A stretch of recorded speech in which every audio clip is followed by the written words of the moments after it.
Hi, I'm MrMostDaysOff. You might remember me from such podcasts as the I Love Lisa review, and so it's come to this, a Simpsons clip show. I brought a friend along with me today to talk to you about an exciting new product. Hi, everybody. Hi, Richie the WizKid. Miles, did you know that most people have no idea how to get a Best Darn Diddly t-shirt? You can get a t-shirt with a podcast logo on it? I had no idea. If you go to tpublic.com/bestdarndiddly, you'll find not only shirts, but also Best Darn Diddly hoodies, posters, mugs, and even phone and laptop cases. And that's good news for everybody. That is good news for everybody. And did you know the Best Darn Diddly products are also inflammable? Richie, that means they catch on fire. I had no idea. Help support the Best Darn Diddly review show by buying our stuff at tpublic.com/bestdarndiddly. And do try to stay away from open flames. Bye, everybody.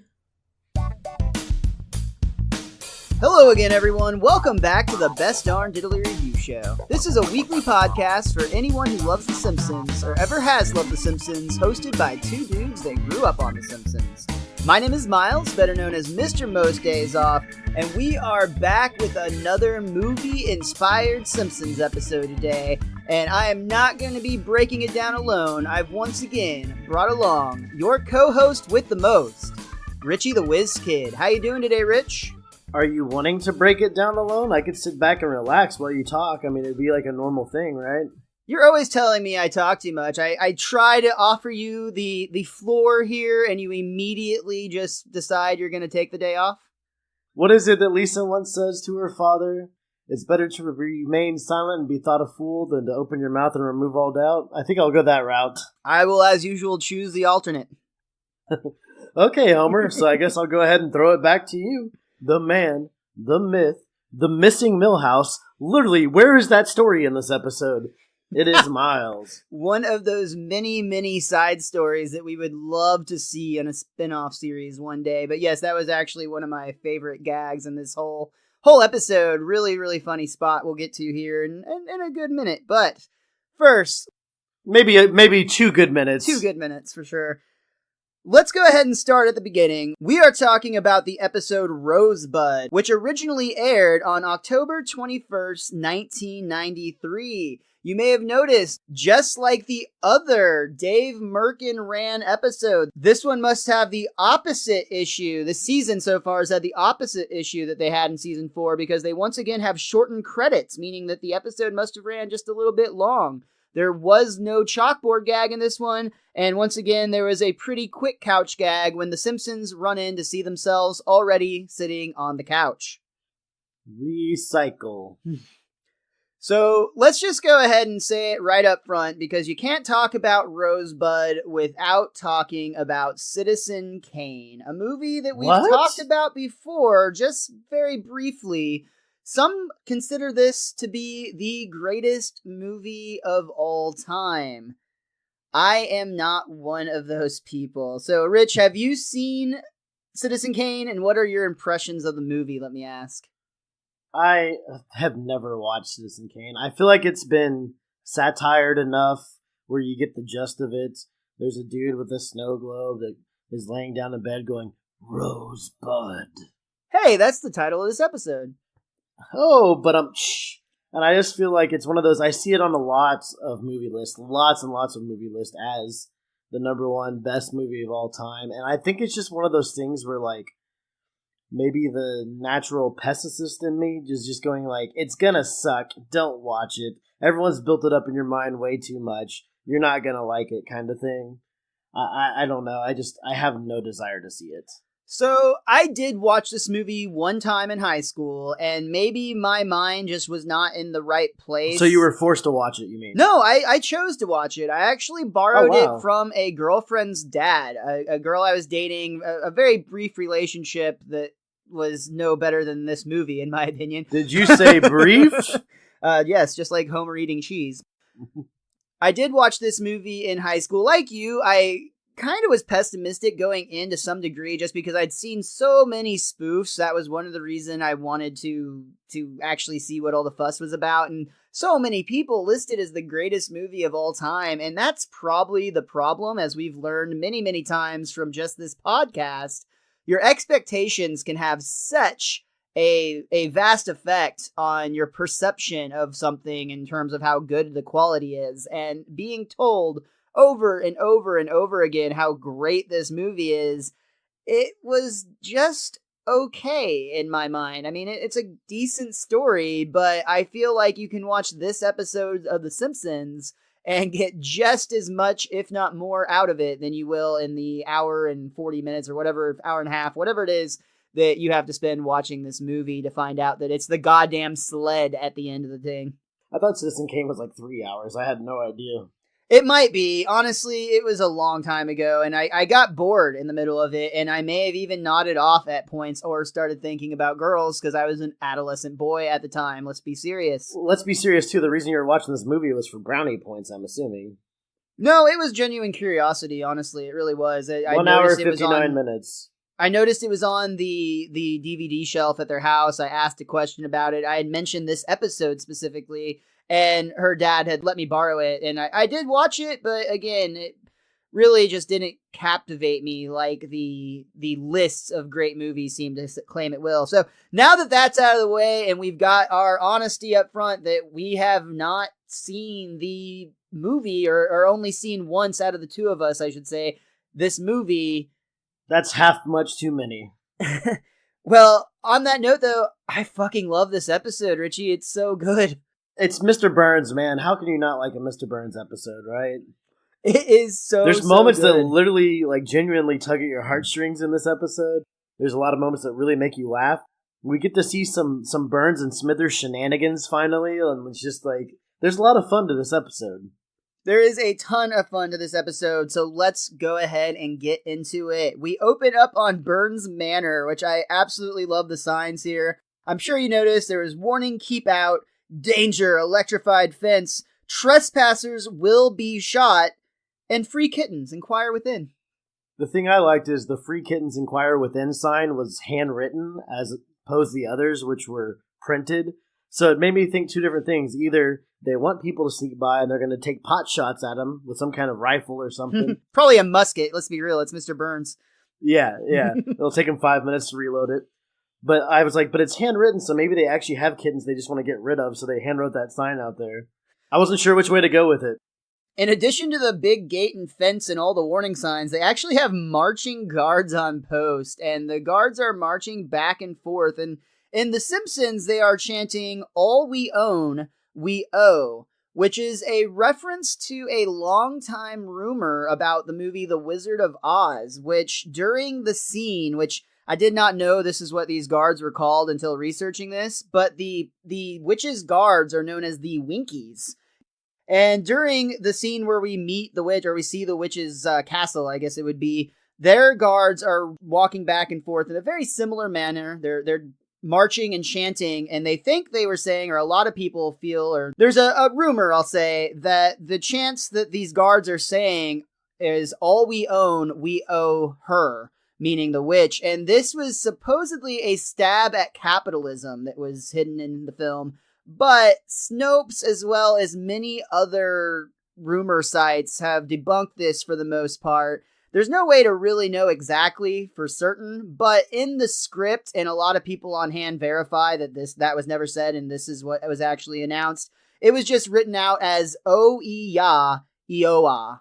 O-E-O, yo. But there was a lot of misconceptions in terms of it could have been all we owe, we own her. Like I said, there was also some that said it would be better off if she were dead. There's a bunch of weird chants, but again, those were debunked. In The Simpsons, though, it is all we own, we owe. I love, though, they're doing this for Burns. I mean, I assume they're being paid by him, but Smithers comes out and opens the door to shush them, so they continue marching and chanting, only at a whisper now. But did you see the style in which he did it? Like, he had a little window on the door, almost like in The Wizard of Oz, where they actually knock on the door and they say the wizard's not in. Like, it was a very similar door with a little window on it that he was opening. That would be crossing from the witch to the, like the whatever the guy at the end, the emperor? No, what the fuck is he called at the end? The wizard. The wizard, duh. Jesus Christ, that's what the fucking movie's called. Okay. Yeah, that's two different palaces, but that's interesting. I didn't think of that, and that would be it would make tie sense. into the Wizard of Oz. No, totally. That's You really, don't see really awesome. the witch's door open ever like that, so like I think it was on purpose. I think it would have to be. That makes so much sense. With all the stuff behind that movie, I mean, the whole movie is based on a political platform anyway, so it would make total sense to have other tie-ins to it as well in the actual movie or in The Simpsons. But Smithers is trying to preserve Burns' rest, I guess, but Burns is seemingly having some troubles. Restless. Yeah, he's very restless. He's troubled by his dreams, and we see in Burns' memories, or in his dreams, I should say, he's a little boy clutching onto a teddy bear, and he seems quite happy with his very loving family. I think they even call him Happy. But a very fancy car pulls up, and they essentially give Burns the choice of living with his parents, or he can go live with that rich billionaire. And without even hesitating, Burns hops in the car, puts on some sunshades, and is like, let's get out of here, leaving his parents and his teddy bear behind. I mean, what kind of option is that to give a kid? Who wouldn't pick that? And on another note, so Burns is adopted? Apparently. I like how you said a parent. Nice. But if this could just be written off as just a dream, so we're not sure. But I thought there were times where we see Burns' parents in the future, where we'll see in the future in flashbacks, we'll see that he has parents that look a lot like him. But this is the first instance we have of his parents, and he just runs away basically. So that could mean that Burns is adopted. Well, and speaking of other family, it also seems that he has a brother by the name of George Burns. I actually really like the shtick they do here. George Burns is a famous American comedian, actor, singer, writer. He does a lot of stuff. In fact, on his Wikipedia page, they say he's one of the few entertainers who successfully spanned his career across vaudeville, radio, film, and television. So he was truly a jack of all trades. More importantly, a lot of his act as he became older was singing these silly little tunes, and that's why we get the joke here. Young George Burns is singing about the sun shines bright on my old Kentucky home, and he just turns to the camera and deadpans, trust me, this will be funny when I'm an old man. No, it won't. The key of this scene is actually we see the teddy bear that Burns dropped, and this is clearly going to be an important part of this episode. We actually pan through the snow that was falling on the bear and see that we're back in the Burns bedroom where he's clutching a snow globe, which is much like Richie already pointed out, a scene straight out of the movie Citizen Kane. So this is where, the parody is already heavily beginning. Including exactly like the movie where there's a whole box of them that never break.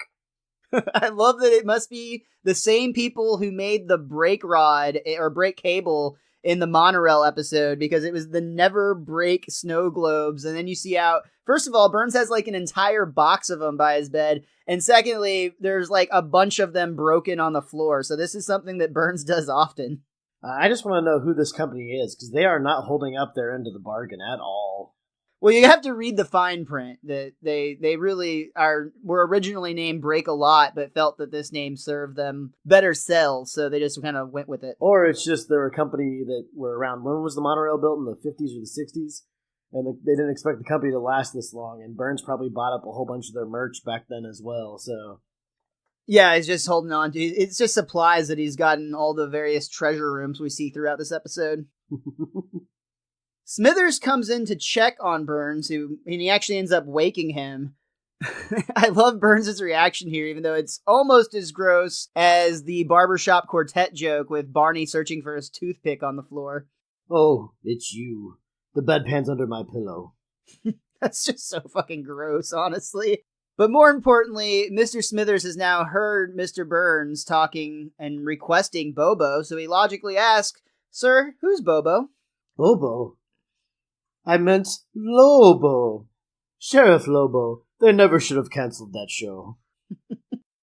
Smithers tries to console Burns, and he actually tells him that all of the plans for his birthday are in order, but Mr. Burns just really knows he's not going to get what he actually wants. And this is actually one of my favorite internet memes. I send this to a lot of people on their birthday, so if I notice, you might get this on Twitter or Instagram.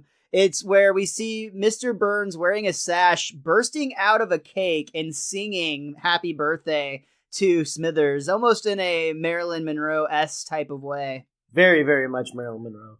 Happy birthday, Mr. Smithers. So fucking such a great meme. Such a great meme. We then go to the Simpsons' home, and I love the transition here too, because we actually see Homer struggling or stirring in bed, and he starts crying out about Sheriff Lobo, just like Burns lied about a moment ago, saying that they really should have never canceled that show. Yeah, I love the tie-in joke right there. But he screams loud enough to actually disturb and wake up Marge, and he's screaming because he realized that it's Mr. Burns' birthday, and when they pan to the calendar, we learn that Mr. Burns' birthday falls just one day before mine. His is on September 15th. Mr. Burns always makes the plant employees help with the celebration, and Homer always seems to get really crappy jobs. You heard that true, ladies and gentlemen. Miles just said his birth date is one day after Burns, which means he is one day younger than Mr. Burns. So you're quite old, sir. About a century removed. Oh, okay. I love the flash, though, to Homer's crappy job from last year, where he had to hold the rope for the piñata, and Burns didn't even seem to be trying to hit the fucking donkey. He was hitting Homer in the head repeatedly. Ow! Ow! Ow! Haha, you missed! Ow! Yeah, I love that. I love it when he goes, ha, you missed, and then gets whacked again. Homer's worried about what's going to happen for the birthday, and already when he gets to work, his day is not off to a great start because he managed to put his shirt on with the coat hanger still in it. And I'll admit, I think a lot of us have probably done this before, where we're tired in the morning, we're getting ready for wherever we have to be, we are in autopilot, and we just put the shirt on. It has the hanger still in it. However, I don't think any of us have ever made it all the way to work without noticing. Because it's not a comfortable experience. I've never actually done that with the hanger in it before. What I have done, I actually did this yesterday, is I went out to buy some Diet Cokes. Nice little plug right there. Dude, they're not sponsoring us yet. Sugar-free soda product, we'll say, until we get those papers signed. But I got to the checkout counter, and I saw the cashier looking at me weird. And I had a sock in my shirt that was like stuck to it still. And it looked like I was trying to steal something in my shirt. And I was like, oh, crap. And I go, no, this is just my sock. Here it is. And then I put it in my pocket. So I've done that a couple times, but I've never done the hanger thing before. Especially in my pants. I love that. Homer, of course, takes it one step farther because he's really upset everybody's laughing at him. And he's like, hey, it's not funny. And the one in my pants really hurts. It's really difficult. It's very, very difficult. Mr. Burns is actually watching this entire interaction through his monitors and the security cameras, and all he sees is Homer is surrounded by people, and they're all laughing. So clearly, he is captivating the room with his wit and his humor. That man who's getting all the laughs. Smithers, who is he? That's Homer Simpson, sir. One of the carbon blobs from Sector 7G. But I don't think that... I want this Simpson fellow to perform comedy at my party. I must harness his fractured take on modern life. So, Homer is signed up to be the comedian for Mr. Burns' birthday party. Worst mistake you'll ever make until the next time you hire Homer to do something. No, this is going to go great. I can't see what could possibly go wrong here. Homer starts writing jokes about Burns immediately, and it's going really, really well. At least in Homer's mind, because he literally, after writing a joke, is like, I'm so funny. I love that he says, like, is poo-poo one word or two? Marge is very concerned, but Homer reassures her it's going to be great. He's even going to do a delightful impression of Mr. Burns. I paint a frowny face on my butt and pull my pants down. Which, this is a male Simpsons trope, is it not? Because Bart will do this exact bit with pulling his pants down and actually having a prop nose attached to it as well. And there's also a female Simpsons trope here because we get another double groan from Lisa and Marge in unison as Homer and Bart are high-fiving over this great idea. What could possibly go wrong?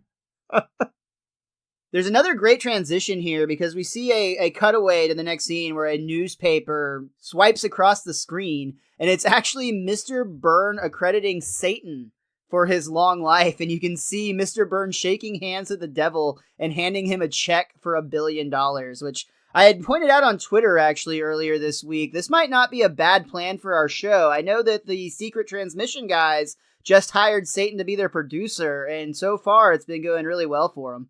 Well, what do we get when you hire Satan as producer? Do we give him our souls? Because I don't think we own those anymore. Yeah, I think you traded yours for a little foam dinosaur that grows when you get it wet, right? And I think you traded yours for $5.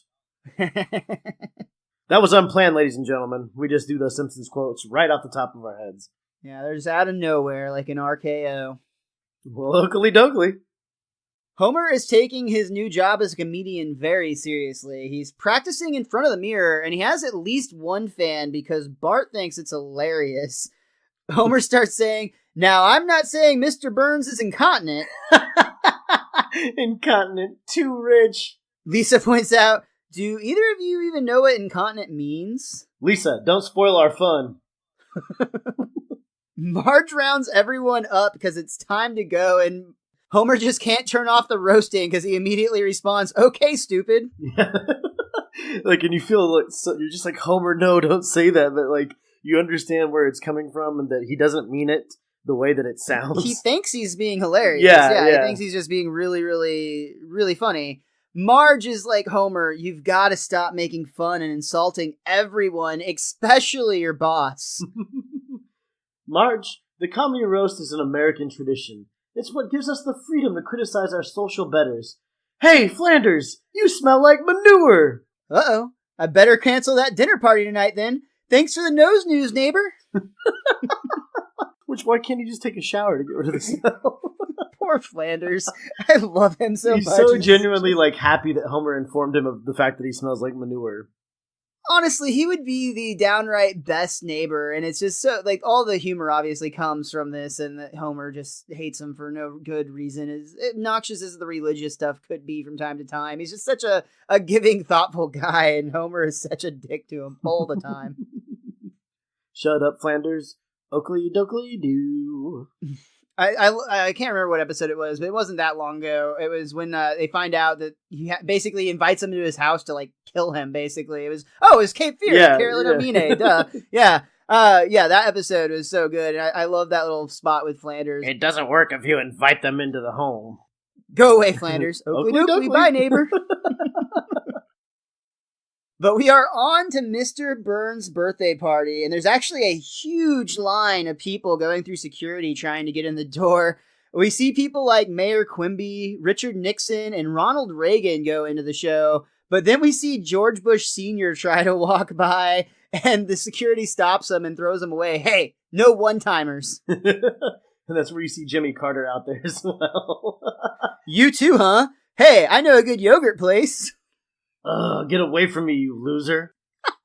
We've seen Reagan in a couple episodes here recently.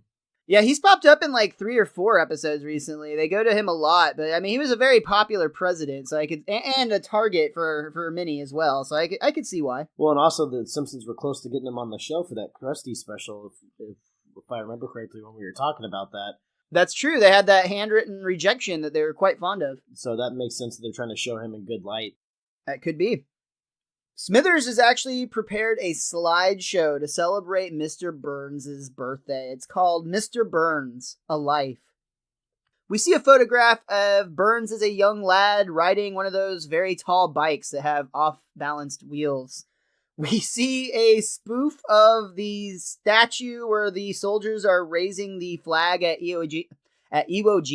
Iwo Jima. I know I was going to butcher that, but you know what I'm talking about. The World War II statue. It's a memorial statue. You see it often. There's 6 soldiers raising the American flag. In this case, there's 6 Mr. Burns raising a Mr. Burns flag. The way it actually happened historically. Yeah, the other one's revisionist history, I'm pretty confident.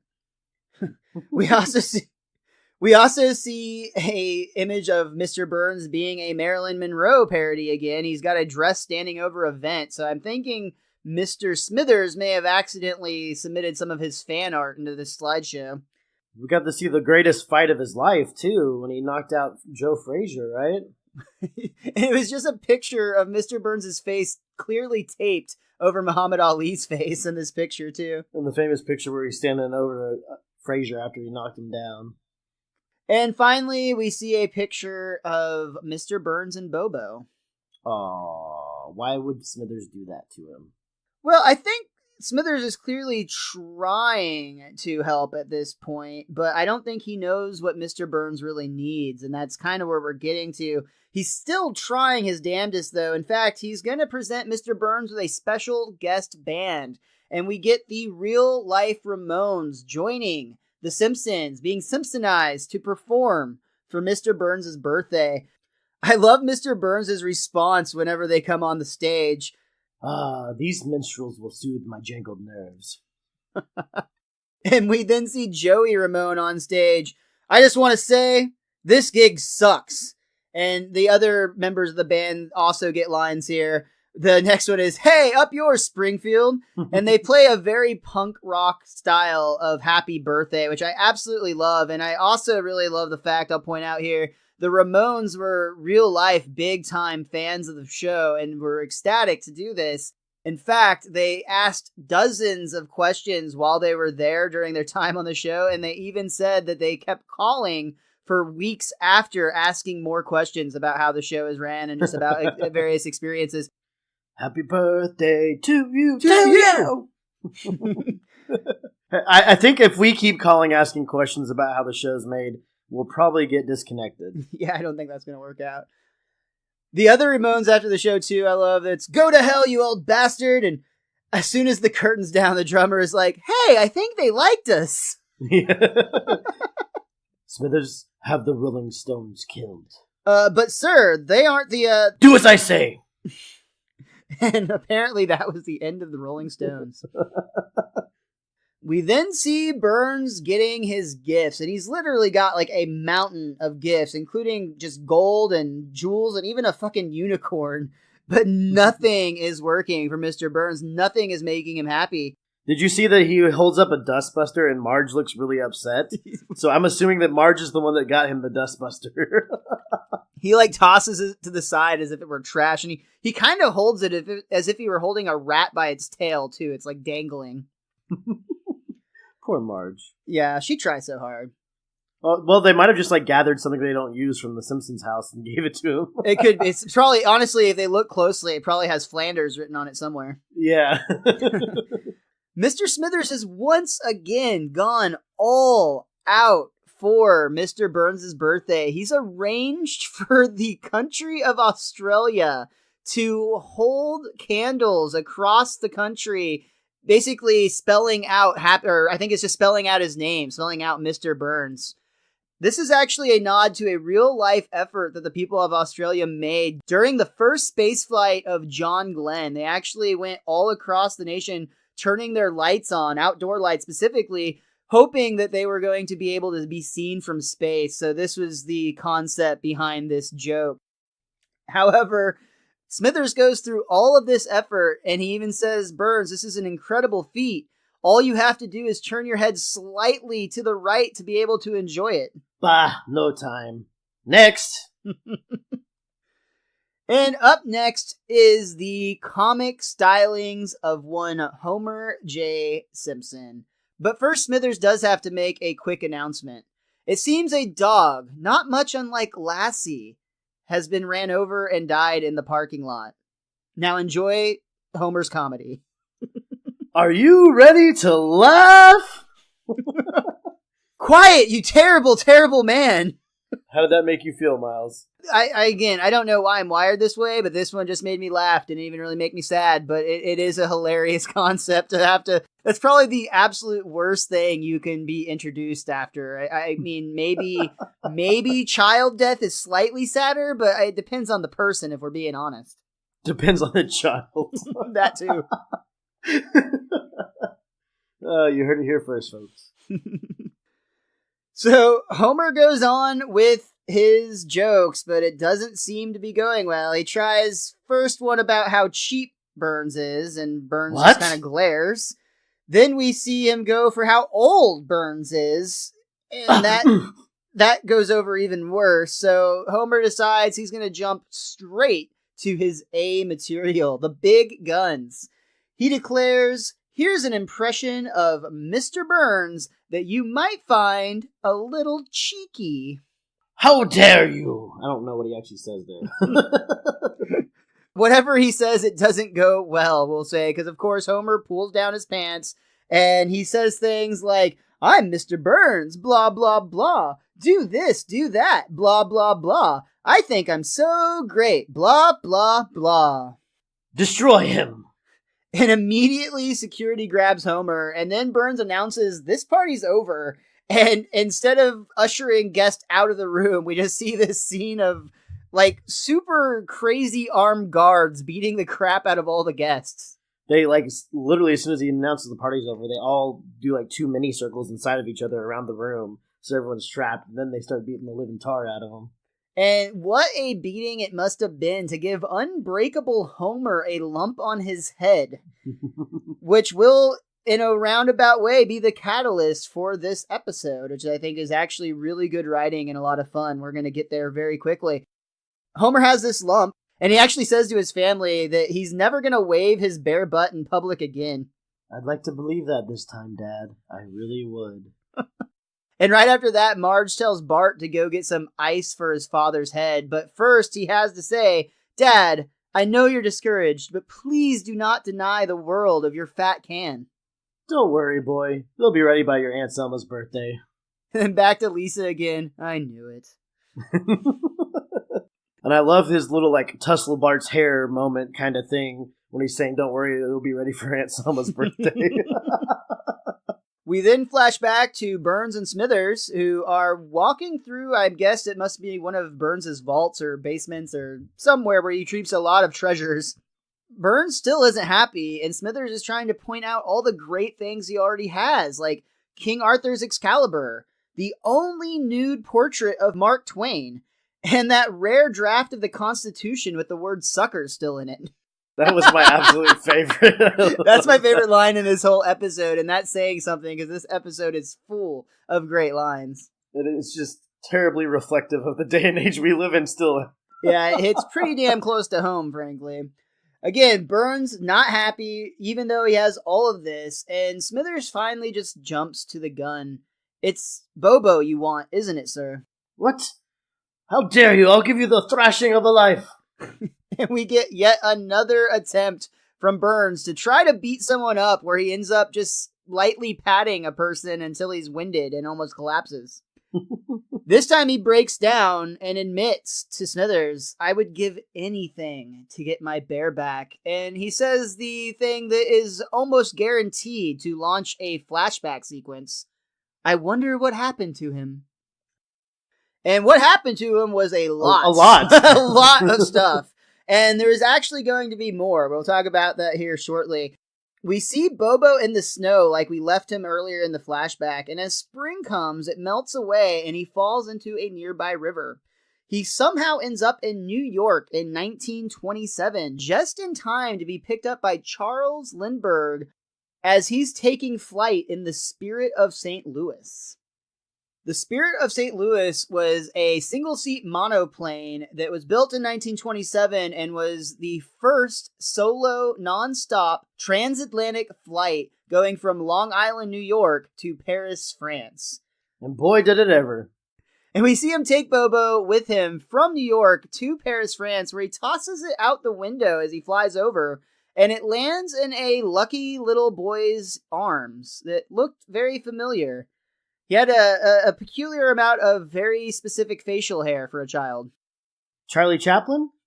Yes, and the silent film star.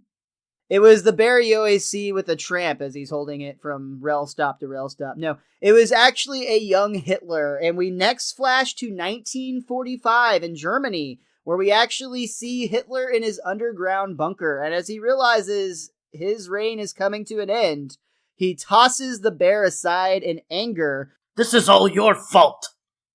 And somehow it ends up all the way in the North Pole by 1957. As soon as it makes contact with the icy water, it freezes. And when we come across it next, there's a team, some sort of exhibition team, that is cutting out blocks of ice from the North Pole. Well, in 1957, it was actually frozen on a block of ice on top of the Nautilus nuclear submarine, to be specific. Well, it turns out, though, these guys that we see on the submarine are actually ice vendors because they drive their haul back to Springfield's Quickie Mart, and we see them negotiating with Apu. They tell him, "Sir, you've got to start selling this for more than $1 a bag. We lost 6 men on this expedition." If you can think of a better way to bag ice, let me hear it. Everyone's just stumped, so I guess this is the way it'll have to be. And finally, as I mentioned, this was connected to the catalyst I talked about earlier. Bart shows up to get that ice for his father, and he just so happens to grab the bag that has a head in it. And when he points this out to Apu, I absolutely love his response. Ooh, a head bag. Those are chock full of heady goodness. Which, that might have been one of my favorite parts, if not my favorite part. He's always spinning to win it, baby. I love Apu. Making that dollar. Yeah, that's great stuff. So, Bart gets the ice back home. He's pulling out the head in the bag he discovers was actually a teddy bear. And, of course, we know that it's BoBo. He just says, though, "Oh, this thing smells terrible." He realizes it's really gross, probably disease. He, of course, just tosses it to his baby sister and says, "Here you go, Maggie." Well, he knows she'll be completely safe. She's got magical powers. He's good with animals, and BoBo is technically a bear, so, it just all so his Beastmaster powers stretch to the stuffed animal variety? Yeah. What I want to point out is Burns was actually really, really close to BoBo in Berlin. Because as we know, Abe and Burns were both right outside Hitler's doorstep, pretty much. They got all that art in that one in the Hellfish episode. Exactly. So they were just shellacking, or Burns was, because remember, he was kicking him back old school style, and he actually screwed up Abe taking a shot at Hitler. But if Hitler had BoBo, that means Burns almost inadvertently caused himself not to get BoBo in that moment in time. It's funny, I don't think they thought of those things, obviously, but it's just, with a show that goes on this long, there's a lot of these connections that are really fun to make, and sometimes they honestly make way too much sense to be an accident in some ways, though I don't want to sound like I'm making an argument for creationism, because I still believe in science. Doe. We now flash back to Burns and Smithers again, where we see one of the most disturbing scenes in the episode, in an episode, mind you, that I already talked about having a scene where Burns pops out of a birthday cake wearing nothing but a sash. This time, Smithers has figured out if it's a bear that Burns wants to cuddle, who better to be that bear? And Smithers dresses up in a bear suit and actually tells Burns that he can cuddle him and pet him and even tug at his fur. Well, yeah, Burns kicks him. No, get out of here. Leave the costume. Which is brings even up a whole more lot of other disturbing. questions. Yeah. What kind of circles are Burns involved in? So many levels. But Smithers is now on the hunt. He is going to find BoBo. If that's what Mr. Burns needs, that's what he's going to do. We mentioned it earlier. One of the better scenes in this entire episode, just an abstract, out of nowhere joke that I absolutely love. Smithers is at the milk factory, where we see him individually, one by one, placing a BoBo sticker over the picture of Milhouse, who apparently has gone missing, and we don't really know when he'll return either. Because next week's Treehouse of Horror, so maybe not. Treehouse of Horror is their own separate thing, so we can't even include any storyline in that as factual or consecutive. So, yeah, he's just gone. Totally. Bye, Milhouse. But who we can include, and let's shout out real quick to At the Party 420, Brittany will be joining us to discuss Treehouse of Horror next week. And thank you so much for the little Kane and Kodos pop figure things. Those are dope as fuck. Thank you. That was very sweet. That might be the closest you've ever gotten to saying King and Kodos correctly. Those aliens always get you. But yes, Brittany, thank you so much. We don't know which one of us is which yet, but The other one's the female. And it doesn't matter which you vote for, one of us is going to be president. And twirling. Always twirling. Hashtag MrMostDaysOff for press. For press, not president. No, like we did in running for class president back in the day with the Z. I take everything out of the 90s, brother. But you said for press, so I assume PRESS. You should say MrMostDaysOff for POTUS. Yeah, I don't want to be associated with that guy. I also love that Kent Brockman has announced a search for BoBo, and this is another just fantastic scene because as he's talking about BoBo, the most valuable teddy bear in the world, it could be anywhere. It could be right in front of you, right now. Perhaps a loved one in your home is waving it right in front of your face. And of course, that's exactly what's happening. Maggie and her new beloved teddy bear, she's clutching it and holding it right in front of Homer, and she's actually blocking the TV, which is why Homer announces, Maggie, I'm trying to watch TV. Put that moldy old bear down. Moldy? Old? I'm going to get something to eat! It's the grossest connection you can have. Yeah, the whole little exchange here they do multiple times in this scene where it's so blatantly obvious that this bear is the one Homer needs to pay attention to, and he just completely keeps disregarding it. It's just great. And the reveal scene that they're getting to shortly too is also great. But first, Professor Frink he doesn't have the original BoBo, but he thinks he has something that might earn him the reward anyway. He's actually created a robot bear that is full size. It's actually bigger than Mr. Burns is.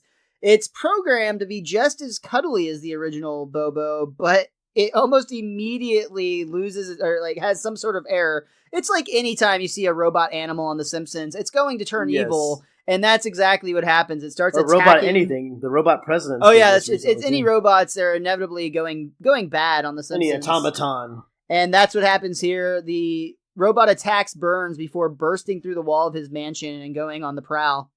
And if you're going to make it as cuddly as BoBo, why do you give it those sharp claws? And that's when we get to the scene I was just talking about. I love this. We see a bunch of things fall into place all at the same time so that Homer is essentially forced to notice this goddamn bear. First, we see that Lisa is kind of meditating and listening to some music that would be inspirational, maybe. I don't know. It's almost like a yin-yang style, peacefulness, tranquility. Yeah, it's something you'd listen to while you're going to a yoga class or getting a massage. That type of thing. You're trying to calm your nerves, so to speak. We also see Maggie drop her bear. Her bear gets flung so it lands right in front of the aquarium, and the water magnifies the head of the bear. Then Bart comes through, and he's involved two ways here. First, he knocks a light down that happens to fall right in place to illuminate BoBo.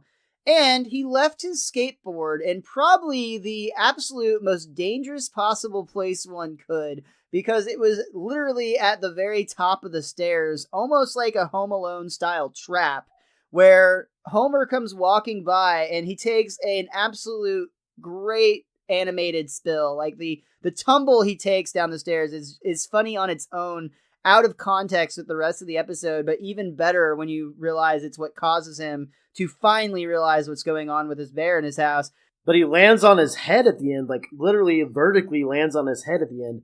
And he does this little twist bounce thing that's just so funny to see. It has to help prove the theory that he's unbreakable. He just took a lump on his head, which is already gone, by the way. But if anybody else were to land this way, I think their neck would snap or their spine would. And ultimately, I completely agree. It's a nasty fall, but it's still very, very funny. It's Homer, Simpsons though, so it's magic. Funny. And you hear him go so well. Oh, Oh, Dan Castellaneta is so good at the Homer grunts. I mean, honestly, he's made a career on Doe alone, not to take away from the rest of his amazing work. He should have trademarked that word. Just the way that he can say that in 1,000 different ways, and it's funny every time. And he does these painful and annoyed grunts as well. It's really, really good. Again, and ultimately it leads to Homer seeing this now spotlighted bear and realizing what's happened, that he now has what everyone is looking for, and he knows it's worth a lot of money. So he decides he's going to get as much out of this bear as possible. Whoa. Before that, though, at first, when he looks at the fish tank, which you see BoBo through the backside of all lit up, at first he goes, oh, hey, how long have we had those fish? Yeah, he had one more misstep before finally noticing the bear. You're totally right. And that's when he decides he's going to get as much out of that bear as possible. And he's actually already deciding what he's going to do with the money. He's going to make Burns give him time in the recording studio. And his fantasy is to sing the fucking Big Mac jingle from McDonald's. 2 all beef patty, special sauce, lettuce, cheese, pickles, onions on a Sesame Street bun. Mmm. Homer, you're drooling on the mic again. The mic's like electrified all of a sudden. I just love that of all the things that you could want to do in a recording studio, Homer wants to sing the Big Mac jingle. Hey, if you've got your own recording studio, you can sing whatever the fuck you want. It's true. I guess you could make the argument that people would think it's really dumb that you'd want to sit around and talk about The Simpsons for like an hour, hour and a half once a week. If only we had our own recording studio. The family is deciding what they should do about the bear. Lisa just wants to give the bear back because that's the right thing to do. Marge notices there's an eye falling off and decides she'll go ahead and at least sew that back on. But Bart's like, no, Mom, if we mail him the eye, he might pay more if he thinks Bobo's in danger. And I love Homer's response right here because he's so, like, zombie-like. Goes, yes, let's send the eye. He, like, is completely motionless. Yeah, it's really weird. It's another great line delivered by Dan. Like, it could have just been read. It could have just been read like normally, and it would have been funny. But the way he delivered it again, just it changes it up to where it's something different with just the standard line. Yeah, the delivery is fantastic. Absolutely. Marge then actually gets a rare, really funny moment. She starts to say how they should just give the bear back, and she's sure that Mr. Burns is going to offer him a fair reward, and then they'll make him double it. Hey, why can't I be greedy once in a while? And then Mr. Burns makes his dumbest mistake of the episode. Homer literally hands him the bear in the next scene, and he doesn't keep a tight grip on that son of a bitch. Well, to be fair, he might have been trying. We know how weak he is. But Maggie even has a super strength grip in this episode. Again, I think that's more of a testament to how weak Burns is. I'm talking about against Homer, but we're going to get there. Oh, yeah, you're right. Homer actually takes the bear to Mr. Burns, despite the fact that Maggie seems quite attached to it for now. And this is actually really funny because Burns declares, yeah, I can't really offer you much. I'm kind of strapped for cash at the moment. And then the ceiling collapses and he's literally buried in gold and jewels, and even a crown lands upon his head. So he looks like he's sitting on a throne. But he literally doesn't miss a beat. Like he still looks the same. As you can see, this old place is falling apart. But I'm sure we can come to an understanding. Yeah. Great line. And I haven't said a lot yet about the director's commentary on this one, but don't worry, I'm going to. And for now, I will say, I don't honestly know if he was kidding or not, because David Merkin has a very dry sense of humor, but he claimed that this scene was inspired by their negotiations with Fox every season, where Fox would try to say things like, The Simpsons doesn't really make that much money while they're negotiating their salaries. Again, I think he was serious, but his sense of humor, it's something I'll talk about a little later when we get towards the end here. For now, Homer's ready to negotiate, and he knows that the first rule is no matter what, he has to reject the first offer. So it's because Marge told him to reject the first offer, I think. And it's classic Homer because he's just repeating it to himself over and over and over again. And finally, when Mr. Burns offers him a drink, he freaks out and is like, "Sorry, Burns, no deal." And he storms out in anger. Don't worry, Smithers. He'll be back. And he really wants to try to call. In fact, the family has to hold him down later when he tries to break, because Homer is like, maybe I can still get that drink. No, Dad, we gotta hold out till he comes back with more money. And even when the door rings, you see Homer rushing to try to make a deal or accept a deal, and the family's clinging to him, trying to stop him. And I love it when he opens the door and literally the entire family is wrapped around every arm and leg on him, and he answers the door with all of them like that. I knew you'd come crawling back. He tries to play it off like he was hard the whole time, yeah. Yeah. Burns is basically agreeing to pay Homer whatever he wants. So Homer says, I want $1 million and 3 Hawaiian islands. And not the leper islands. I want the good ones. Which, I have to be honest, dude, I don't think I would have gotten that joke if it wasn't for Carolyn Omine we had on just a few episodes explaining that there are still leper colonies in Hawaii. I did not know that. And she talked about how she had to say she didn't feel comfortable with some jokes they were going to make about that, and I wonder if it was this episode. Well, this is well before her time on the show. I'm just kidding. Yeah. She hasn't quite around yet, but it's going to be exciting to talk about some of her episodes. I was actually watching a lot of Treehouse of Horror episodes just from random seasons, and lo and behold, like now, every time I see her name pop up, of course, I got excited. It was really fun to see all the variations of her name. I think the last one I saw was like Carrie Lynn Omine or something like that. I also like it mispronounces her name, but one of them was Plan O-Mine from Outer Space.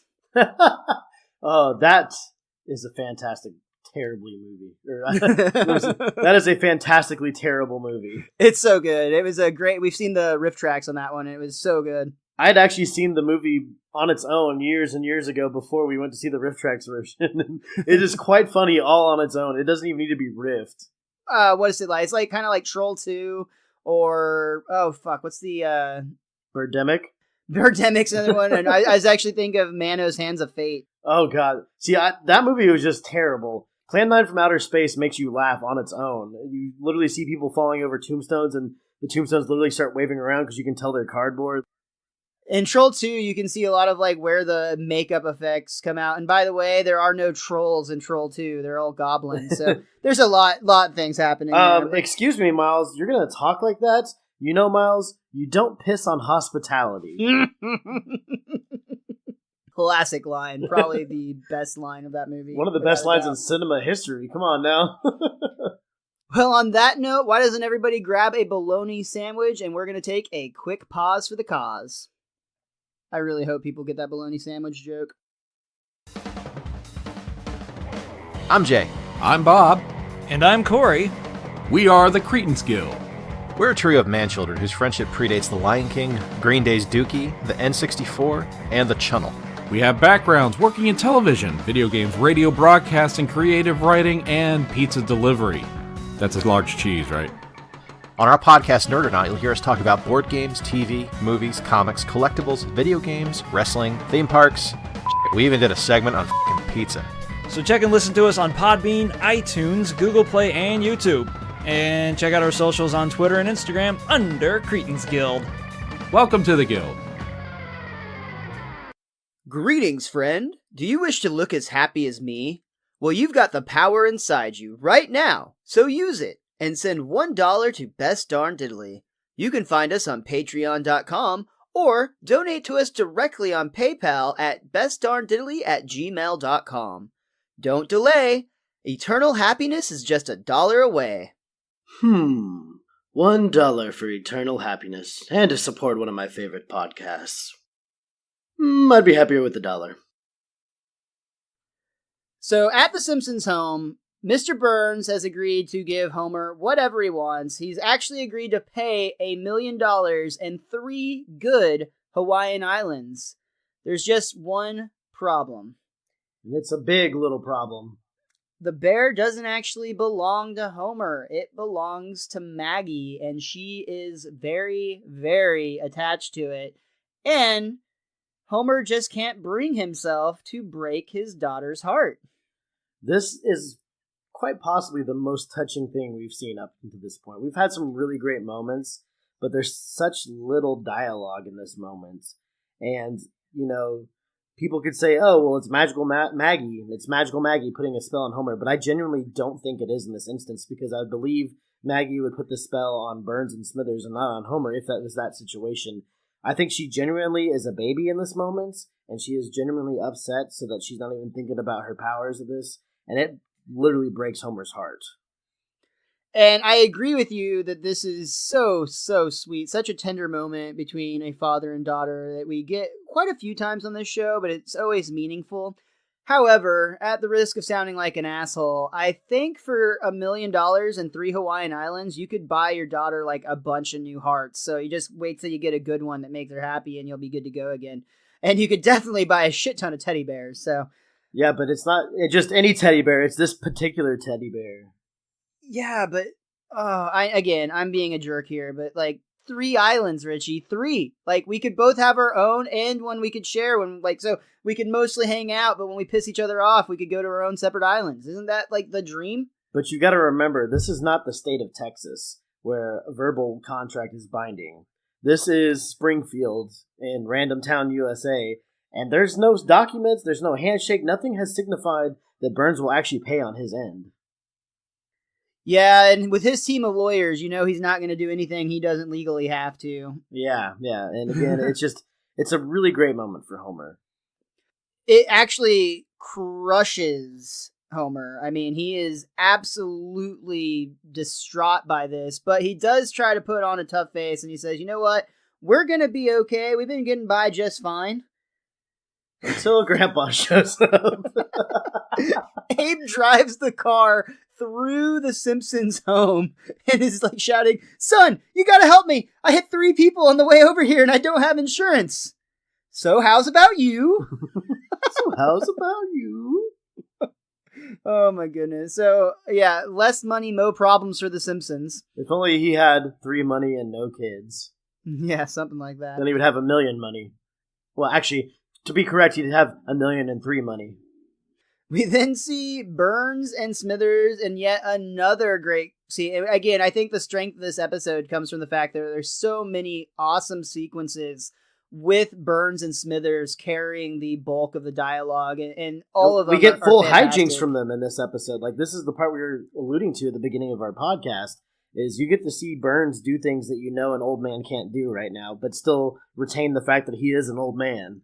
Like, in the same episode that he gets winded trying to smack around his subservient employee, he still can scale a roof and try to go across the line. It doesn't make sense, but it's hilarious. We see Burns and Smithers on the Flanders rooftop, actually. And which makes no sense, because if they can get on the roof, why wouldn't they just do that at the Simpsons' home? They actually try to, like, cross the roof on, like, a line, and they're talking about, like, as soon as we cross, we can't make any noise. And the next thing we see is both Burns and Smithers hanging halfway between the homes, and the cops show up. But you forgot that they actually had to spray Flanders, because Flanders actually opens, like, his attic or a little hatch to the top of the house, saying, well, what can I do for their poor neighbors? He's still trying to be helpful. Yeah. They're on his roof in the middle of the night, and he's trying to see what he can do to assist. And Burns just sprays them with some chloroform-type spray that... Oh. And I gotta blame Smithers on this folly right here, because Smithers is the one attaching the line, and you know you have to have a downward angle on the line. If it's just a horizontal line, you know you're gonna fail from the get go. And didn't Smithers go to some prestigious college somewhere? Some East Coast school? Yeah. We then see night 2, where they make another attempt to break into the Simpsons home. This one's going a lot better. They actually managed to use suction cups to crawl on the ceiling of the Simpsons home, but as they're crossing the kitchen, which makes you wonder once they're in the house why, but it's still hilarious, Homer decides he's going to come out for a midnight snack in his whitey-tighties, and we get yet another great, really often used meme, but it's funny pretty much every time, where Homer decides for his snack he's going to eat 64 slices of American cheese. 64 slices of American cheese. And then he actually counts them down one by one. How? 62. It cuts ahead for a while, and we get to the final countdown. How? 1. And just then Marge comes in. Homer, have you been up all night eating cheese? I think I'm blind. Just then, Burns and Smithers crash to the floor, and they just run away, essentially. Just get out of here, Smithers. I have to say on the commentary, again, I haven't said a lot about it, but Matt Groening was on this one, and he just absolutely lost his mind laughing during this sequence. It's still today, he says, or again, as of the time of this recording, which was in 2004, I believe, he said that this was one of his favorite sequences in the entire series. And I love the noise they use for the suction cup, like actually suction cupping as they go along the ceiling. It's a comical noise where you don't actually have to see it the whole time, but you even hear the noise when they detach from the ceiling. Good day to you. The next day at work, Homer is kind of picked on and laughed at for a really mean reason. He's basically being picked on by people who are like, oh, we wanted to see the guy who actually values his family over money. And just when Homer declares his life can't get any worse. Homer Simpson, please report for much worse duties. And I've always wondered how these things work as well, so I'm really glad they did this scene, because from a historical standpoint, I'm glad this mystery is solved. I actually love just what this says about society in general, about this, like the concept of we don't really care how shit gets done as long as it's easy. That's like the American way, which is why so many people will outcry against things, but then they buy clothes that are probably being made by some foreign kid who's getting paid pennies, if at all. Well, it's the Ray Rice situation in the NFL. Nobody cared about domestic violence until there was an actual video of a dude hitting his girlfriend, fiance in the elevator and dragging her out by the hair. Nobody cared until then. Yeah, but there was no audio. Isn't that the argument they tried to make? Well, all I know is that dude has not worked a day since. I was being very, very facetious there. Yeah, that was a fucked up video. I just remember when they were I don't know if it was in court or a hearing of some sort, whatever it was. I remember somebody tried to make the argument that it wasn't substantial evidence because there was no audio. And it's like, dude, you don't need to hear her face being fucking bludgeoned. Like, it's pretty clear. Yeah, but see, there's a lot of unknowns about that, too, because it said that she actually had hit him numerous times before that. She's come out saying that she wants everybody to stop and that she doesn't want that to happen. But on the other side, you can say, well, yeah, you're attached to that guy, and that's his main source of income, and he hasn't worked a day in the league since, so of course you're going to say that. And again, it's all sorts of controversy, because in this day and age now, like, I'm a Cowboys fan, so Ezekiel Elliott's going through a lot of shit right now where there is no evidence. There is absolutely no evidence. And he's being suspended 6 games when Ray Rice only got 2. And there's a lot of people saying they're just trying to make up for the Ray Rice situation. So, I mean, it's all really, really screwed up, and there's a lot of ins and outs to everything going on behind the scenes and all this stuff. And I'm off track of where we were started from. Yeah, I'll just pass on commenting. I don't really watch a lot of football. I don't really know anything about that situation. I prefer sports where things are predetermined so that it's more interesting that way. That's not wrestling.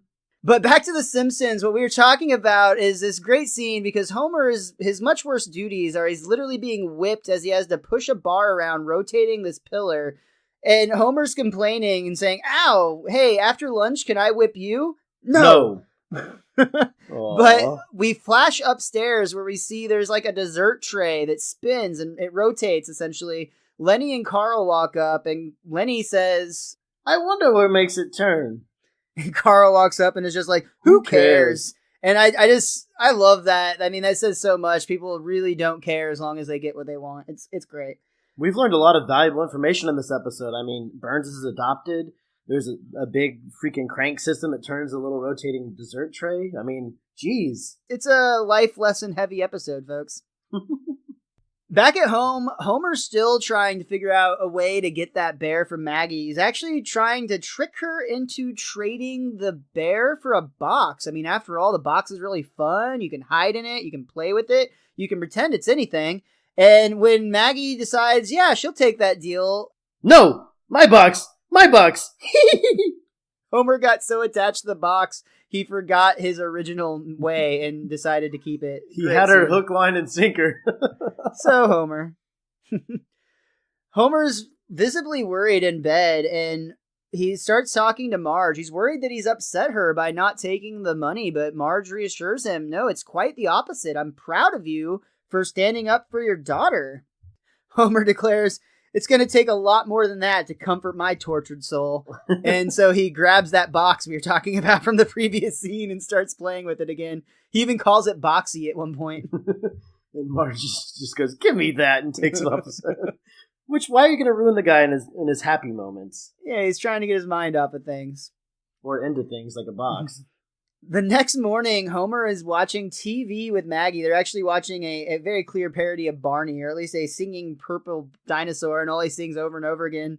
2 plus 2 is 4. 2 plus 2 is 4. And Homer's getting into it. Homer, in a very dead serious voice, is like, wow, I can see why this show's so popular.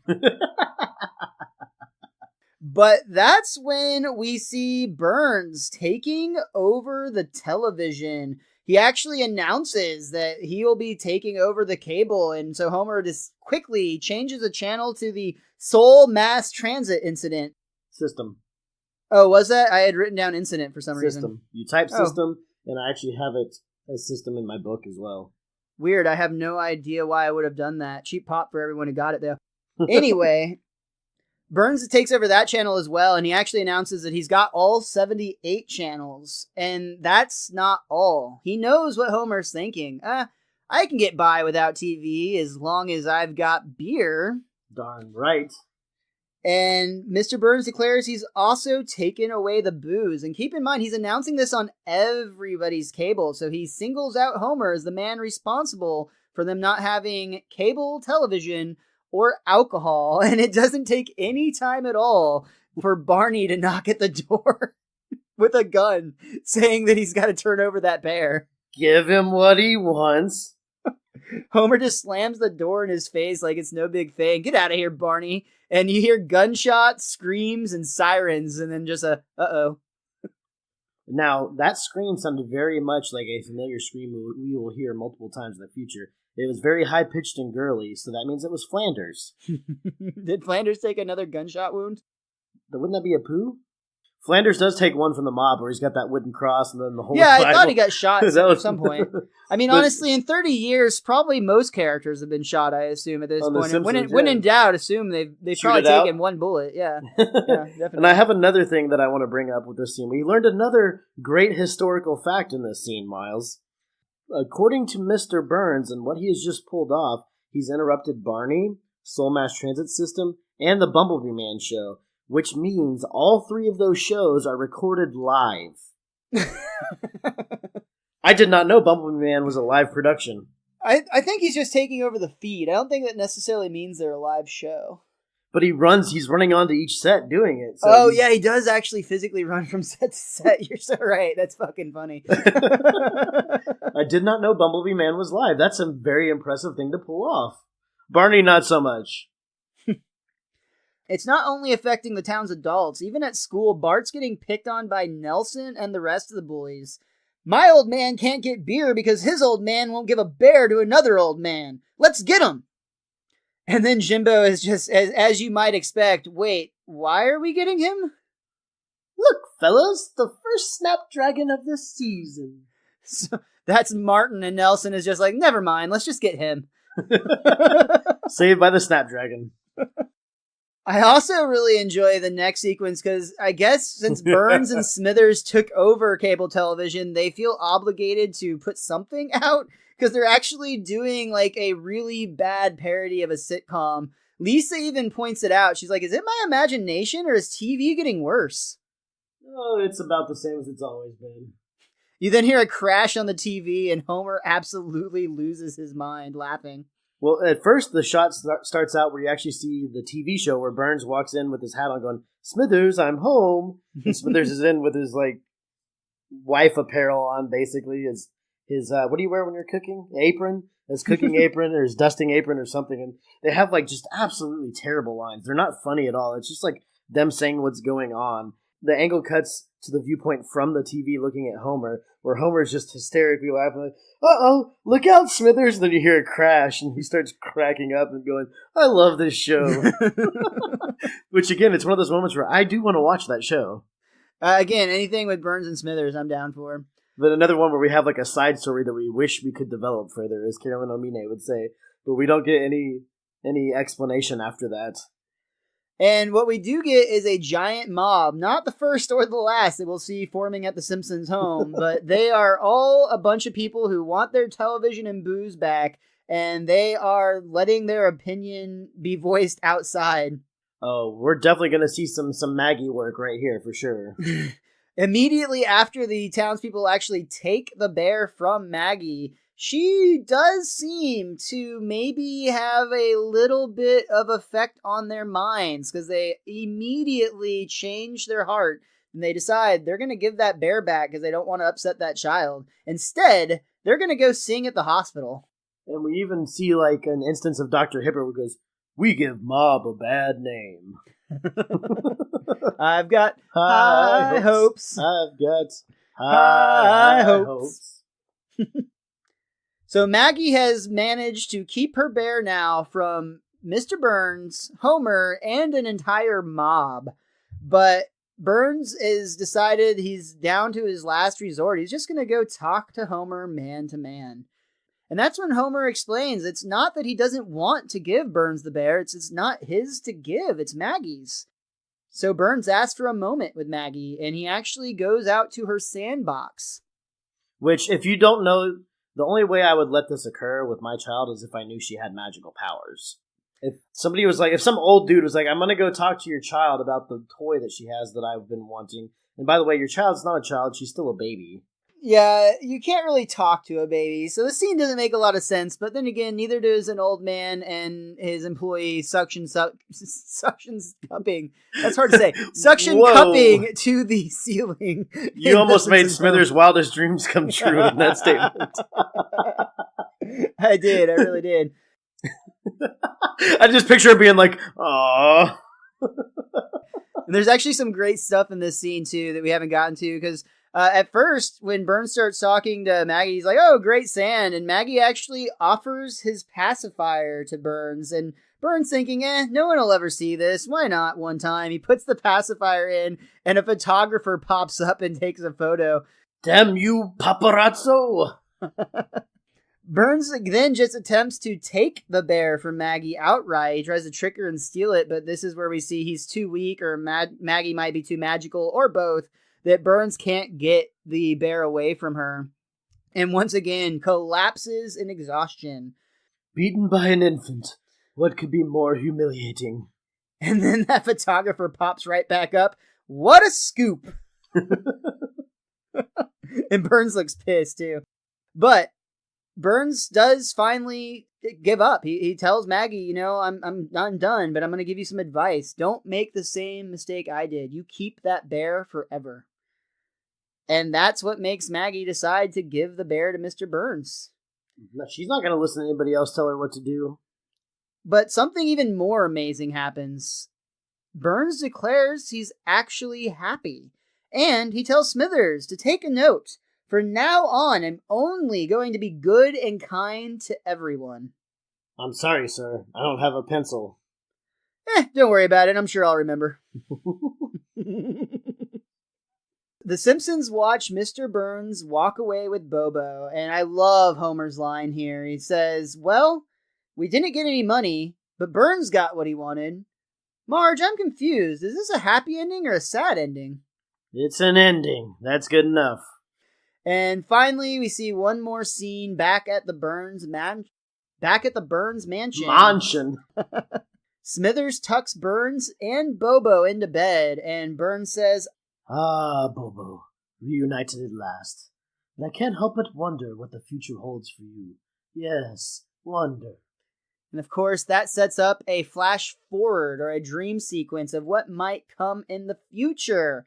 And in this future, it is 10,000 AD. BoBo is uncovered from under some rocks on what appears to be a planet taken over by apes that have imprisoned a bunch of Homer clones. What's even better, though, is these apes grab the BoBo, and just then Burns comes in with just his head in a jar on some robotic legs, with Robo-Dog Smithers at his side. They grab the bear and run off. And Burns declaring, "Oh, BoBo, I know I say this every century, but I'll never leave you again." And Robo Smithers, "Wait for me, sir." It's like an instance of possible future Futurama head in a jar looking things. It's funny you should say that, because Matt Groening himself said on this very commentary This was not the sole inspiration, but it was part of early inspiration for his show Futurama. In fact, a big part of it was just that he really liked the head in the jar, and he really loved the idea of Mr. Burns and Smithers going on adventures in the future together, and just thought that those would make really fun stories. And that was about 6 years before Futurama debuted, or really more like 5.5 years at this point, but Futurama would come around in March of 1999, just 5 or so years after this episode. That's really funny. Like, I had no idea about that. I was completely just throwing that out there. Yeah, I thought it was a really cool thing, but it makes a lot of sense when you think about it.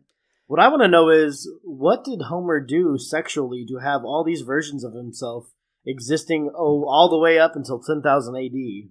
It would not think he has these superior male genes that would make it through natural selection, but apparently he does. Him and Marge had to have a lot more children, or he had to have a lot more mistresses. Or again, it could be clones, we never know. But regardless, that does take us to the end of Rosebud. Richie, was there anything that you or this book wanted to point out about this episode? My book, The Simpsons, A Complete Guide to Our Favorite Family, does mention one thing we did not come up with, and that is that during his birthday party, there's the person doing the caricature of Burns, which is Hirschfield, I think is how you pronounce his name. And Hirschfield's drawing of Burns, the party is complete with the name Nina spelled out in Burns' hair, and apparently this is something Hirschfield works out in all of his caricatures, where he'll put his daughter's name hidden somewhere in all the pictures. Oh, so that's awesome. That was a really interesting fact. And again, my guide isn't always correct on everything, but this seems like the kind of thing that it should be correct about. So I'm not familiar with Hirschfield, but I assume he's a famous caricature person. So that was just a pretty cool little fact there. Other than that, on a personal note, I will say that when I do wake up in the middle of the night before I go to bed sometimes, I will eat multiple slices of cheese. It's a good source of protein, and it helps keep your blood sugar a little higher throughout the evening.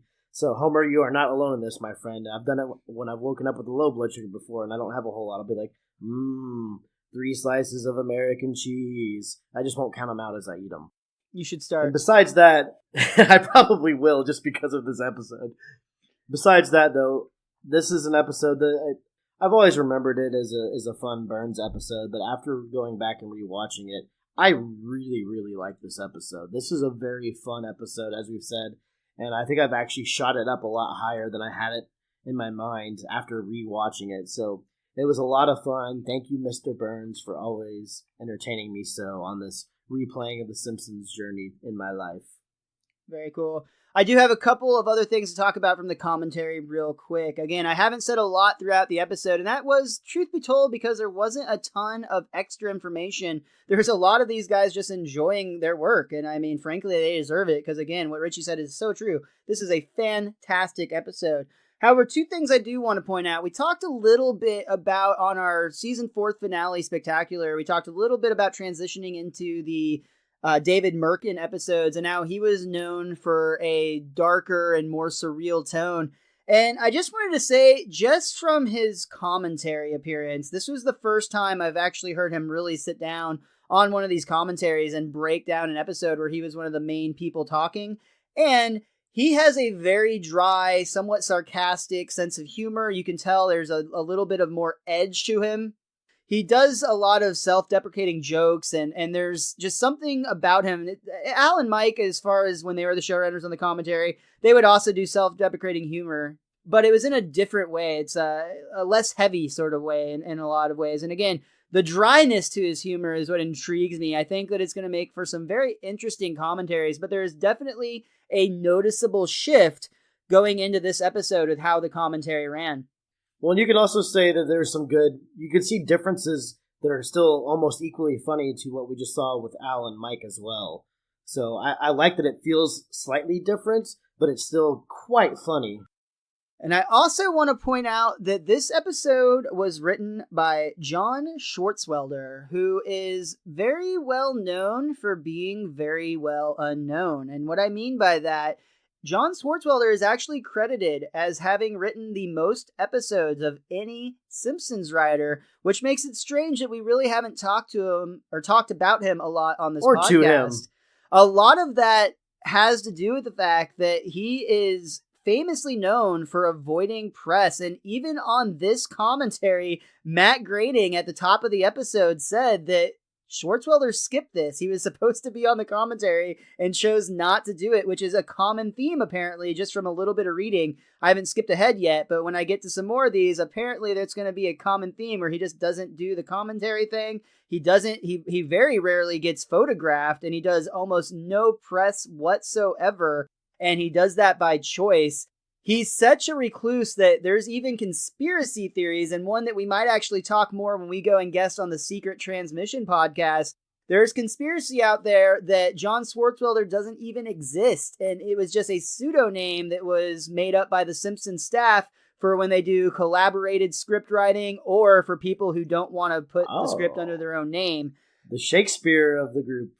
Interesting stuff. So I'm very intrigued to talk more about Swartzwelder moving forward, being as he had such a pivotal role in the episode, but it's just interesting that a lot of the information we get comes from the commentary tracks, and since he refuses to do those, it's going to be hard to get some of his perspective.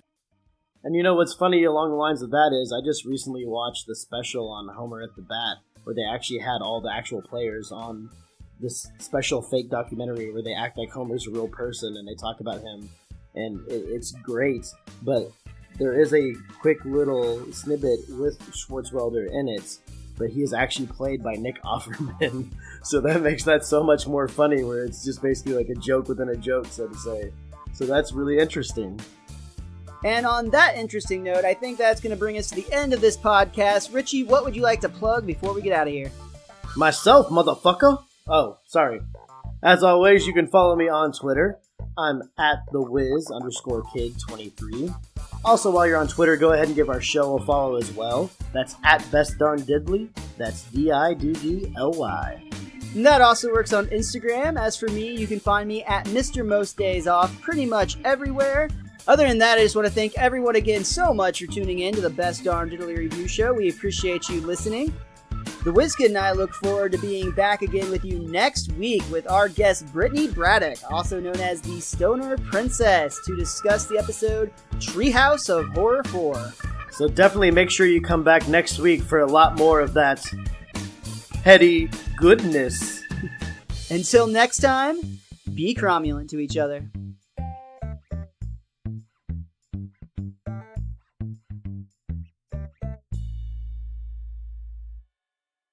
Hi, I'm Drew. I'm Nate. And I'm Tanner, and we are the hosts of Headline Heroes. Every week we take a bizarre, out-there article, Germans build underground pipeline for beer, and attempt to create a superhero or villain. The obvious one is that they have a giant robot that runs off of beer. Along the way, we discuss powers, design a costume, and of course, struggle with a name. Graham Sam? No. Sam, no! And inevitably, we get off subject and talk about the really important stuff. I did go to Bill Engvall's website, and I just want to tell you a couple of things I'm seeing here. Please do, I wish you would. But we always arrive with the super creation we are proud of. Join Headline Heroes every Tuesday as we try to make reality a little more super.